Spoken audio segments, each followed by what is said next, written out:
This is a survey of an Edwardian house in Frome. It's Edwardian by definition. It was built in 1905, 1910. It's got a bit of Edwardian style to it, but it hasn't really moved on greatly from the style of construction in Victorian times. It does have a damp-proof court in it, which you wouldn't find in an older house, and it is semi-detached rather than being a townhouse. But it's got solid stone walls and built in the usual way pretty much, but there's lots of things wrong with it which makes it a good subject for a survey.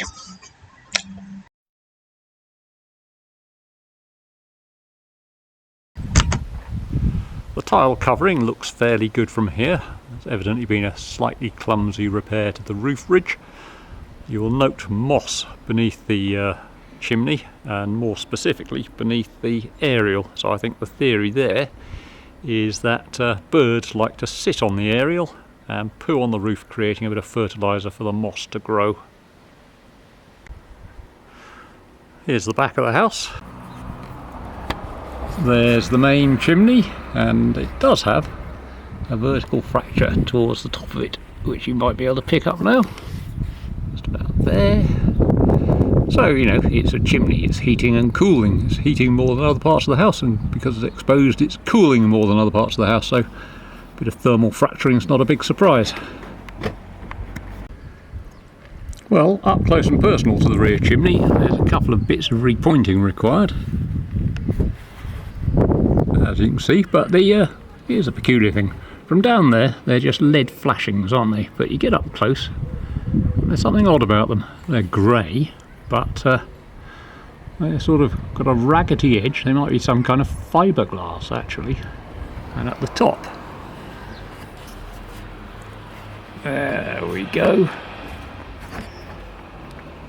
The top flashing is standing proud, and it's not properly dressed over the bottom one, which is basically falling out. So I think those flashings are, well, failing, aren't they, really? There's a better view of the valley. Can't really see what I'm doing, so I'm leaning out of the Velux window. But it looks fairly clean. Well, very clean. Tile slip's fallen out. So ideally somebody would have packed the edges of that valley with mortar to stop wind-blown rain penetration and to stop little bits of tile falling out. And the tiles are stamped, aren't they? A nice little stamp on them. Can you get any closer? No, we can't. But Bridgewater tile maker's mark of some sort there. And we are in Somerset, so that's perhaps not a surprise. That I cannot see from ground level, but from up here what is evident is that the mortar bedding the hip tiles into place is very weathered indeed. So those tiles are likely to slip out and they probably need re-bedding. We have a roof space conversion, quite clearly. There's an eaves cupboard over there. Obviously there are some limits to the inspection you can report, and that eaves cupboard over there is also chock-a-block, but we can get into part of the roof that way. However, the conversion looks like it has been relatively non-intrusive, so your purlins are still there and they're sitting on struts. And over there the purlin end is sitting on the hip. So these things are all in place. But in this column here we have a post. And down there at the foot of the post there's a socket which used to have a strut in it. So that would have gone, well, presumably up to the roof ridge. But it's not there anymore. So there might have been a little bit of loss of integrity. Here's the hip end, so there's purlin sitting on the hip and another purlin down the bottom there sitting on the hip. Anyway, close boarding. I have had a little rummage through, created a gap that I can just about peer through, and there is no underlay to the top of the close boarding, so that's what's keeping the rain penetration out as much as it possibly can. But there's not much staining to it to suggest a real problem. There's that chimney with the dodgy flashings. There's a bit of moisture got in around there, so that needs addressing. And there's a hint of woodworm. Not very obviously active, but I think it might be. Interestingly though, down there you've got the cold water storage tank. No cover, and there's bits of string in it, and floating on the surface now is debris which has fallen down while I was rummaging around up there to find the underlay. So I think it's going to be spiders galore. No evidence of mouse carcasses, but you wouldn't really want to be drinking water that's drawn off there, so I think the only reliable water supply is probably the water supply to the kitchen sink. This is the party wall below the chimney breast, and the chimney breast is basically making up the party wall. And what you will note is a lot of yellow-brown staining to the wall, and well, you know what that is probably. Those will be hygroscopic salts deposited in the plaster as water evaporated out. So water going down the flues will pick up lots of contamination. Obviously it's very sooty, hence it's so yellow, and there'll be contamination in the mortar and possibly in the bricks as well, and all of that gets dissolved into the water which runs down the flue, and then that soaks through the wall and evaporates out, depositing all the goo, salts, contamination behind. And these are hygroscopic, which means that they absorb moisture from the atmosphere. So sometimes you can see little crystalline growths, but I can't see any of those particularly. But if we stick a damp meter in these walls, it's going to get very excited. It doesn't mean that the chimney's leaking. It just means that either it has leaked or there's just moisture running down the inside of the flues and finding its way out, hence the importance of rain covers. Here we go then. Oh, let's go and find something I can find without standing on the bed. And you see, bone dry. So far it sounds like I've made a terrible mistake, doesn't it? But all I need to do is just have another go. And there we go, it's getting its knickers in a twist at last. This is the front right corner of the building, and you can see a felt damp proof course. At that point it's about an inch above the ground, and you can see over there it kind of disappears below ground level. There's something that seems to be obvious to we surveyors but not obvious to the public or DIY men or I don't know, labourers. Somebody's not bothered digging out before putting this tarmac down, so it's just gone straight on the top of what was ever there, and so this damp proof course that would probably have been 6 inches above the ground when they finished building the house is now underground. So even before we've been into the property we kind of know there's going to be a dampness issue. Cast iron rainwater pipes. That gutter looks like it's unsupported and likely to fall off. Is that a risk? Probably is a risk to those people who like standing around under gutters. And the downpipe is quite rusty. So what's the potential there?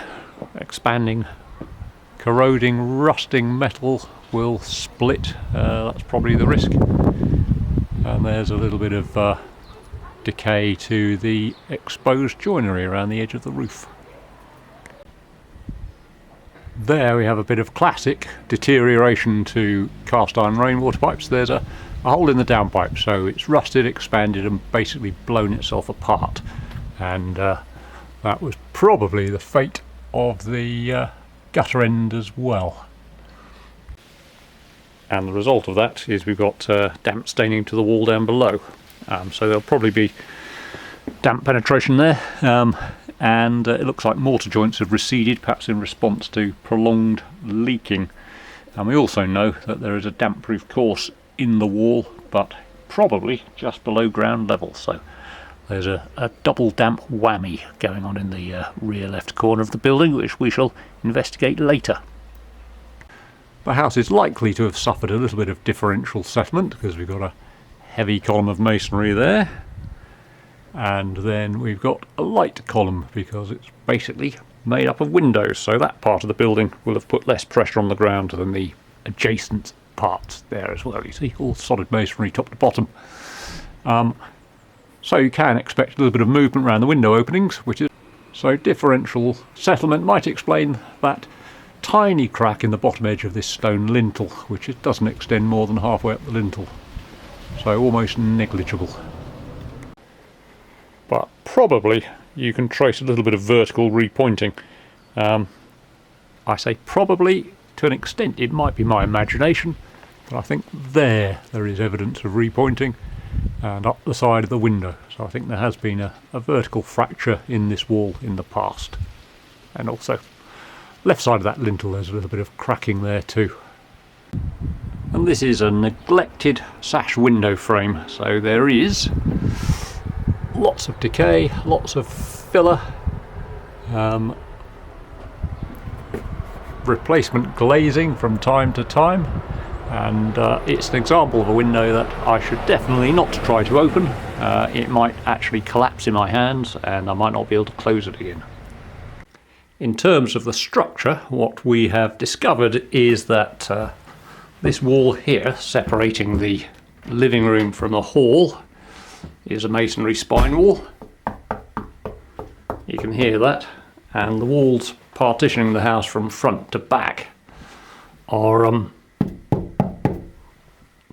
less substantial, so it's been possible to create that opening there, and it's only supporting a timber partition above.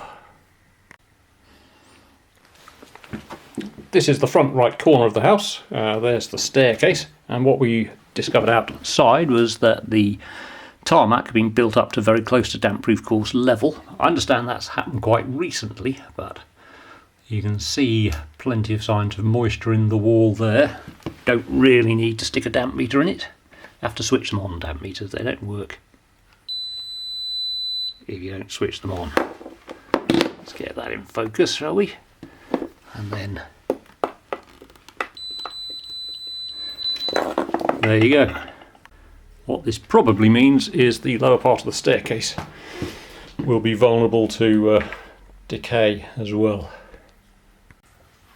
This is the rear left corner of the house, where we had that double whammy of buried damp-proof course and a leaky downpipe, and dampness was predicted, and you can see it's causing plaster to come off the wall. The skirting board looks to be in remarkably good condition, not obviously rotting, but if we stick the damp meter in the wall, and why not, I've got a damp meter and I'm going to use it, what we will find is a bit of excitement.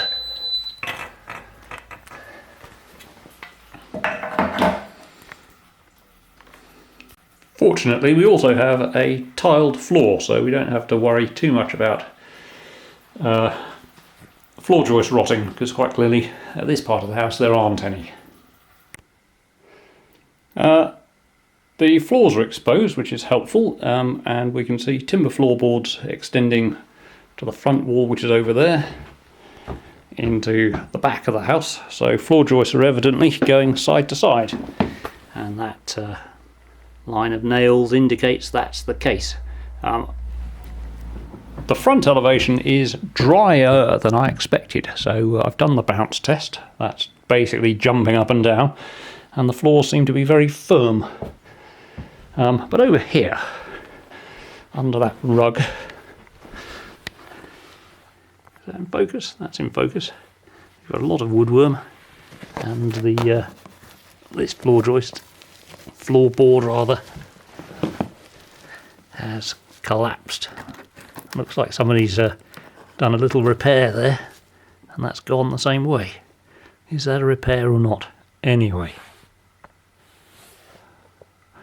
rampant woodworm infestation, gone all the way through the depth of the floorboard. So possibly, if you walk around this house with your high-heeled shoes on, I mean, presently I don't have any high-heeled shoes, but you could put your foot in the wrong place and go through the floor. And here we are at the back of the house, where I expected to find trouble, and there is Well, there's a bit of woodworm, isn't there? But it's very firm again. A little bit of a conundrum, but evidently the damp-proof course is doing its best under a difficult set of circumstances. I'm looking for subfloor ventilation at the back of the house, and I guess that's it. So the floor is not very well ventilated front or rear, so I guess that's an increased risk of timber decay.